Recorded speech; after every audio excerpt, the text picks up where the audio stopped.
bisnis, hari ini saya akan mencoba lecture online ya. Kita akan mulai dengan mata kuliah yang paling sederhana, yaitu Leadership 101. Leadership 101. Jadi pelajaran tentang kepemimpinan, ya, tentang kepemimpinan. Baik Anda seorang supervisor, manager, owner, atau apapun, ketika Anda menjadi seorang leader, boleh manager jabatannya, boleh CEO ya, maka definisi seorang leader adalah peran dari seorang leader. Peran dari seorang leader adalah mencapai hasil yang diharapkan ya, dengan dan melalui orang lain. Ya. Coba diperhatikan, mencapai hasil satu kata, dengan satu kata, dan melalui orang lain satu kata. Ya. Jadi seorang leader itu adalah mencapai hasil, tergantung hasilnya apa. Anda bayangkan Anda adalah seorang leader dari Palang Merah Indonesia, maka Anda bertugas untuk mengurus bagaimana memindahkan darah dari orang yang berlebih kepada orang yang butuh. Ketika kita bicara coronavirus, seorang leader di dalam kepemimpinan coronavirus, mungkin dia harus mengidentifikasi di mana terjadinya, memobilisasi ke rumah sakit dengan baik, membuat masyarakat tidak panik, dan seterusnya. Jadi peran seorang leader adalah mencapai hasil. Hasilnya apa saja? Kalau perusahaan sering menghasilkan keuntungan, kalau saya seorang kepala pabrik, mungkin adalah menghasilkan produk yang sebanyak mungkin dengan biaya serendah mungkin. Jadi ini adalah seorang leader. Seorang leader punya peran untuk mencapai hasil. Saya ulangi, mencapai hasil. Jadi mencapai hasil. Hasilnya apapun. Bisa sales ya, bisa saja produktivitas, bisa saja membuat supaya listrik di daerah itu mudah dicapai oleh orang sampai kemanapun, tergantung apa hasilnya ya.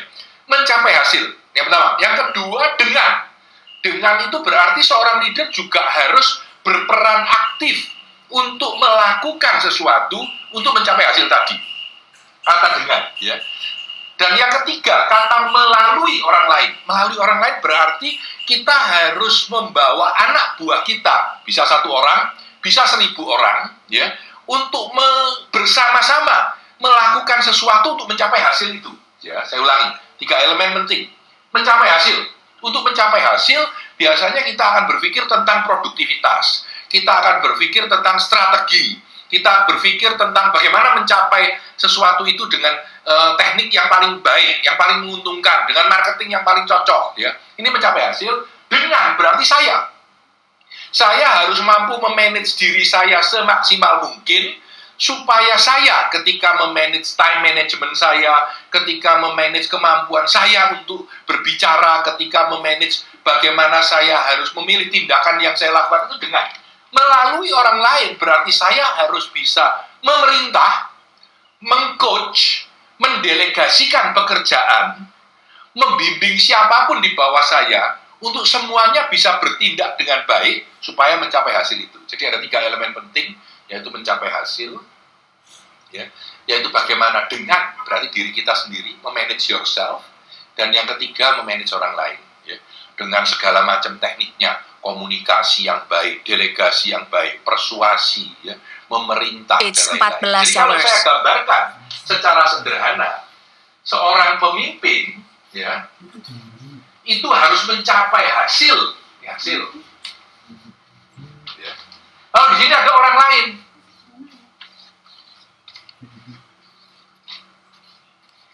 Ya, dengan orang lain. Lalu bagaimana dia memanage dirinya sendiri? Ya. Jadi di dalam memanage dirinya sendiri, ya, di sini ada time management. Bagaimana memanage waktu? Bagaimana meningkatkan produktivitas? Bagaimana membuat dirinya menjadi lebih efektif? Ya. Dan seterusnya. Ini adalah diri. Ya. Sedangkan untuk di sini kita harus memikirkan produktivitas.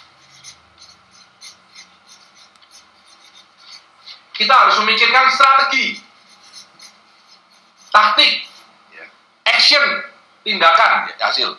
Di sini kita harus bicara tentang komunikasi.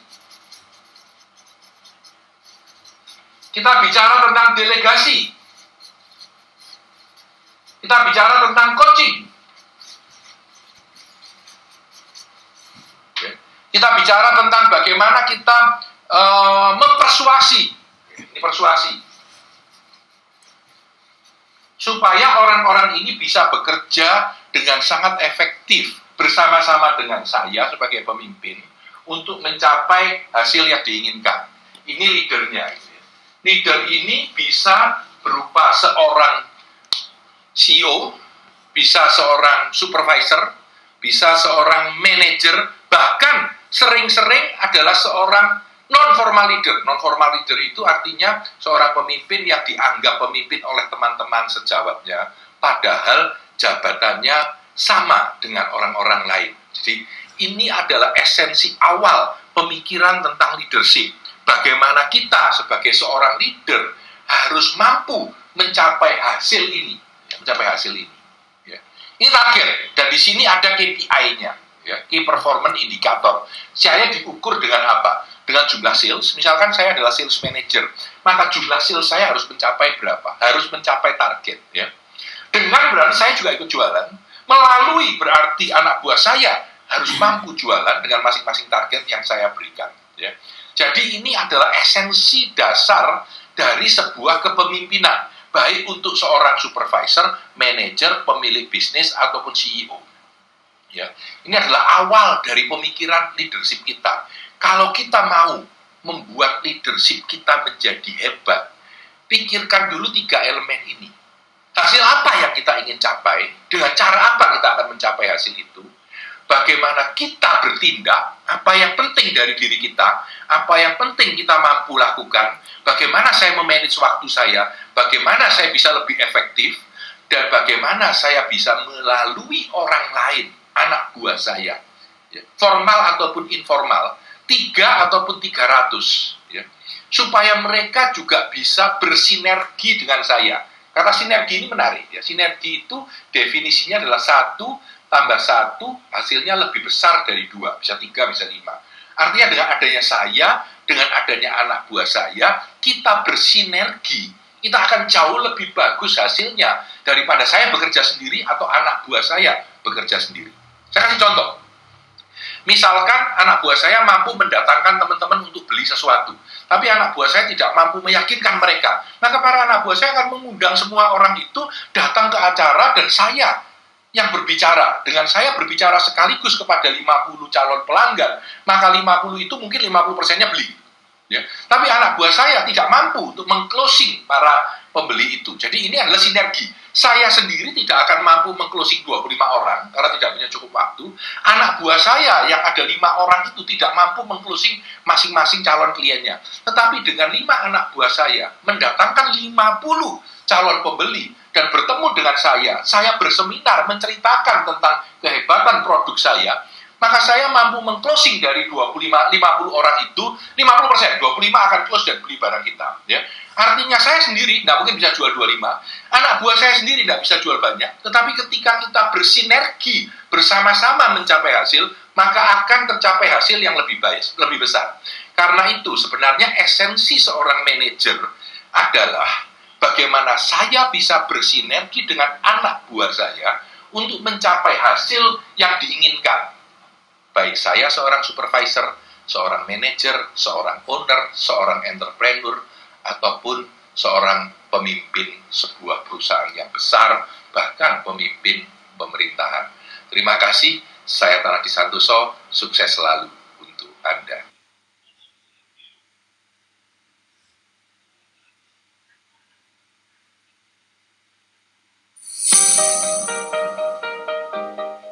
Mitra bisnis, ada sebuah cerita yang menarik, ya. Charles Schwab itu adalah presiden dari Bethlehem Steel. Suatu saat dia memanggil konsultannya, namanya Ivy Lee.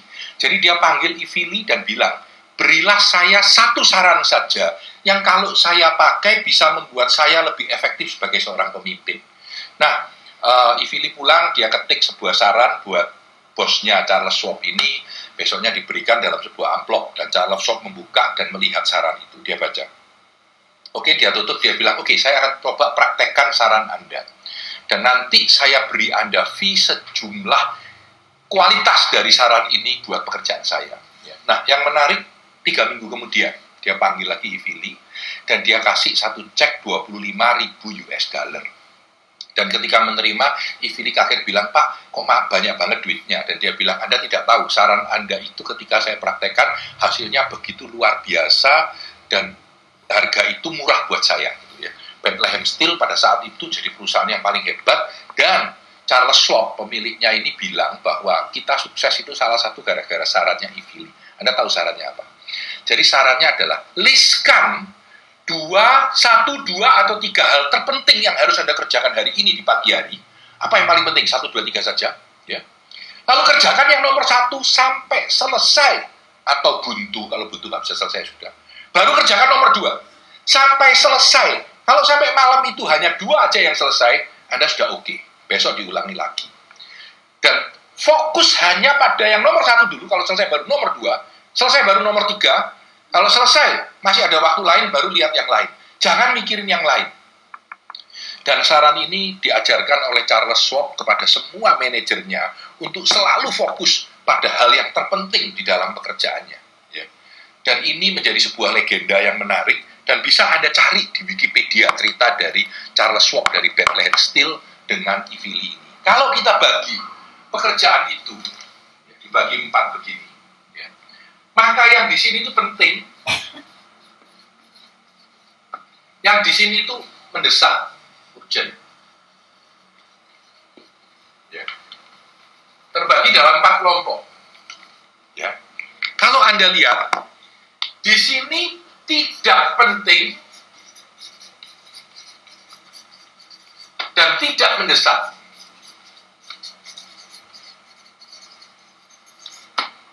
Apa yang harus lakukan? Buang aja, mau dikerjakan.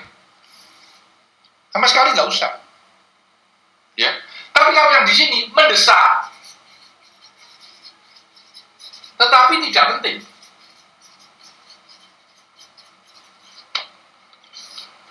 Ini yang menarik.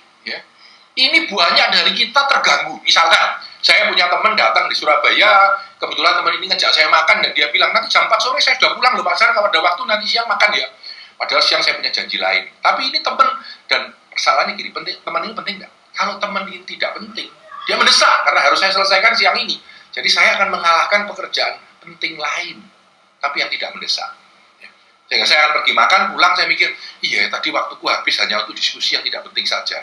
Nah ini problem. Contoh lagi, Anda sedang bekerja di kantor, tiba-tiba teman masuk, Mas, saya mau ngobrol sebentar ya. Dan Anda sungkan dan Anda ajak dia ngobrol. Dampaknya apa? Dampaknya waktu Anda hilang 2 jam, tetapi Anda tidak menghasilkan sesuatu yang tangible atau yang penting yang bisa dikerjakan. Anda menghamburkan waktunya. Ini banyak sekali pekerjaan yang sebenarnya mendesak. Contoh lagi, telepon, kring teman, Anda terima, Anda telepon, hilang 10 menit sudah ngobrol. Tetapi tidak penting sebenarnya, tetapi mendesak, karena kalau nggak diangkat bunyi kring terus. Karena itu saya punya kebiasaan, semua telepon saya tidak pernah kring. Jadi kalau dia telepon, miss call, nanti saya telepon balik kalau memang itu penting. Kalau enggak, ya sudah biarkan aja. Nah, hal yang tidak penting tapi mendesak, ini berbahaya. Ini menghabiskan banyak waktu kita. Nah, pekerjaan yang paling umum dan sering itu adalah penting dan mendesak. Nah, ini biasanya rutin kita kerjakan. Rutin kita kerjakan. Kenapa? Karena kalau saat ini kita sudah mendesak, dan besok ini laporannya harus disampaikan, sehingga malam ini kita lembur. Tidak apa-apa ini. Ini sistem kebut semalam dan lain-lain. Tetapi yang paling menarik dan yang paling hebat sebenarnya di sini, Pak.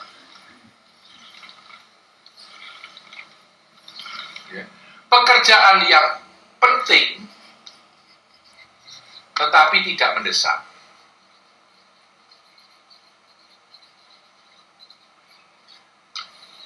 Nah, banyak cerita yang menunjukkan bahwa orang-orang hebat itu berfokus pada diri. Ketika orang lain belum melakukan sesuatu, kita melakukan perubahan. Karena ini penting. Nggak mendesak, enggak. Nggak dikerjakan sampai lama pun, nggak apa-apa gitu. Tetapi ini dikerjakan. Saya punya seorang penggemar seminar ya, dia selalu ikut seminar saya. Suatu saat dia pernah bilang sama saya, Pak San, aku ini sekarang klienku kebanyakan dari China, Pak San. Kalau aku belajar bahasa Mandarin, pasti penjualanku akan naik 2 kali lipat atau 3 kali lipat karena saya bisa mempengaruhi pembeli dengan lebih baik dibandingkan anak buah saya, ataupun dibandingkan ketika saya membutuhkan seorang interpreter karena saya lebih bisa berkomunikasi dengan dia. Lalu dia bilang, saya mau belajar bahasa Mandarin, Pak. Oke. 2 tahun lagi saya ketemu dia di seminar yang berbeda. Pas, gimana? Sudah belajar bahasa Mandarin? Belum, Pak. Saya banyak kerjaan, tidak punya waktu. Jadi problemnya adalah ini. Itu terdesak oleh ini, dan terdesak oleh ini. Ya. Sehingga ini tidak kita lakukan. Padahal tahu nggak itu penting? Tahu. Sadar nggak itu harus dilakukan? Sadar. Dilakukan tidak? Tidak. Karena dia tidak mendesak. Nah, ini problem kita. Jadi kita harus tahu apa yang sebetulnya betul-betul penting buat pekerjaan kita, walaupun itu tidak mendesak, harus kita kerjakan. Karena itu esensi yang penting dan hebat di dalam bagaimana kita, terutama ketika kita menjadi seorang leader, memimpin anak buah kita. Kita harus tahu prioritas mana yang didahulukan, mana yang tidak, mana yang harus kita kejar, dan mana yang tidak. Ini harus betul-betul paham.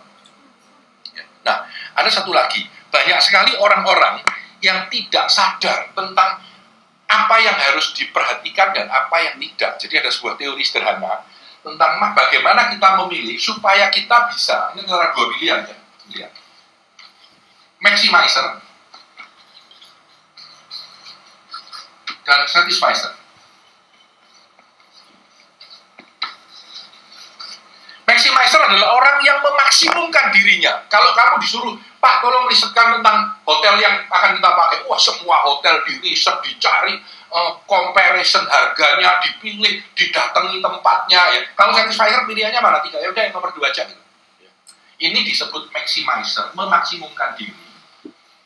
Dan ini disebut satisfier. Kita puas dengan apa yang ada. Nah, seorang pemimpin harus tahu yang kunci. Ya. Kapan melakukan ini dan kapan melakukan ini. Problem kita adalah, kalau Anda seorang yang teliti, Anda selalu teliti, hal kecil pun Anda teliti, hal kecil pun Anda riset dengan baik, hal kecil pun Anda debatkan. Tapi kalau ada orang yang ceroboh, Anda ceroboh terus, ngawur milih, padahal itu sesuatu yang penting. Ini problemnya. Jadi seorang pemimpin harus paham betul, kapan dia menjadi maximizer, memaksimumkan sebuah keadaan yang paling ideal itu apa, sehingga risetnya perlu, pemahamannya perlu, baru mengambil keputusan. Dan kapan dia dengan sederhana saja puas, walaupun hasilnya tidak yang terbaik. Saya akan contoh yang gampang. Kalau nanti siang mau makan apa, nggak usah diperdebatkan setengah jam sampai 1 jam mau makan apa. Karena salah milih pun tidak apa-apa. Tetapi kalau Anda mau memilih, mau membuka cabang di kota A atau di kota B, nah ini Anda harus maksimalkan betul-betul riset yang dalam. Supaya ketika Anda masuk dan berbisnis di kota itu, Anda bisa menjadi lebih sukses daripada di kota satunya.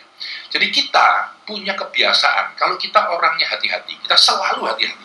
Kalau kita ceroboh, kita selalu ceroboh. Padahal dalam kehidupan, kita harus tahu kapan hati-hati dan kapan kita boleh ceroboh. Nah, sebagai seorang pemimpin, saya melihat bagaimana kita memanage waktu kita, bagaimana kita memanage perilaku kita, bagaimana kita memanage action kita ketika kita mau mengerjakan sesuatu, itu sangat berpengaruh terhadap hasil yang kita dapatkan. Dan kita harus melihat di peta ini, dan selalu memprioritaskan hal ini. Karena kalau Anda memprioritaskan hal ini, yang ini akan hilang dengan sendirinya, karena itu sudah menyelesaikan yang atasnya, jauh sebelum waktunya. Ini penting, number 1. Number 2 adalah, kita harus tahu kapan memaksimumkan hasil yang terbaik dan kapan bisa puas dengan keadaan yang ada. Mitra bisnis, dengan pahamnya kondisi ini, sebuah lecture pendek ini saya berharap bisa membantu Anda menjadi seorang leader yang lebih baik. Saya Tanadi Santoso, sukses selalu untuk Anda.